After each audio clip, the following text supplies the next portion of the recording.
ഒല്ലൂക്കര ICDSന്റെ ആഭിമുഖ്യത്തിൽ പുത്തൂർ പഞ്ചായത്തിൽ പോഷൻ മാ 2025 ആചരിച്ചു. അംഗനവാടി പ്രവർത്തകരുടെ നേതൃത്വത്തിൽ 8 ഗ്രൂപ്പുകളിലായി പാചക മത്സരം സംഘടിപ്പിച്ചു. തൃശൂർ ജില്ലാ നാച്ചുറോപ്പതി ക്ലിനിക്കിലെ ഡോക്ടർ ശില്പ ആരോഗ്യപരമായ ഭക്ഷണശൈലി എന്ന വിഷയത്തെക്കുറിച്ച് പ്രവർത്തകരോട് സംസാരിച്ചു. പാചക മത്സരത്തിന്റെ സമ്മാനദാന ചടങ്ങിൽ ICDS സൂപ്പർവൈസർ സുസ്മി AK സ്വാഗതം ചെയ്തു. ആരോഗ്യ സ്റ്റാൻഡിംഗ് കമ്മിറ്റി ചെയർമാൻ സജിത് അവർകൾ അധ്യക്ഷത വഹിച്ച ചടങ്ങിൽ ക്ഷേമകാര്യ standing committee chairman Libi Varghese ഉദ്ഘാടനം ചെയ്ത് സംസാരിച്ചു. വിജയികൾക്ക് സമ്മാനങ്ങൾ നൽകി അനുമോദിച്ചു. മെമ്പർ ധന്യ ബിജു പങ്കെടുത്തു. CWF വേണി യോഗത്തിൽ നന്ദി പറഞ്ഞു.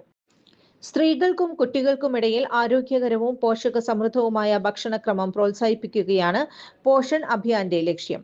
കുട്ടികളുടെ വളർച്ചയിലെ നിർണായക കാലഘട്ടമായതിനാൽ അംഗനവാടി കേന്ദ്രങ്ങളിലെ പോഷകാഹാര സേവനങ്ങളുടെ തത്സമയ നിരീക്ഷണം പോഷൺ ട്രാക്കർ വഴി പെരുമാറ്റച്ചട്ടം പോഷകാഹാരക്കുറവ് നേരത്തെ കണ്ടെത്താനും സാമൂഹികാടിസ്ഥാനത്തിൽ പരിഹാരം കാണാനും സഹായിക്കുന്നു.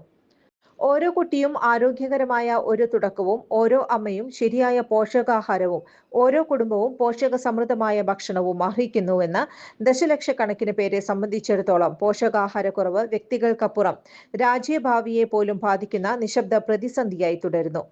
പരിവർത്തനാത്മക പ്രവർത്തനത്തിന്റെ ആവശ്യകത തിരിച്ചറിഞ്ഞ സർക്കാർ ഒരു സമഗ്ര സമീപനത്തിലൂടെ സ്ത്രീകളിലും കുട്ടികളിലും പോഷകാഹാരക്കുറവ് പരിഹരിക്കാൻ വേണ്ട നടപടിയുടെ ഭാഗമാണ് ICDS പോഷൻ 2025 പക്ഷാചരണം നടത്തിയത്. Kerala times media.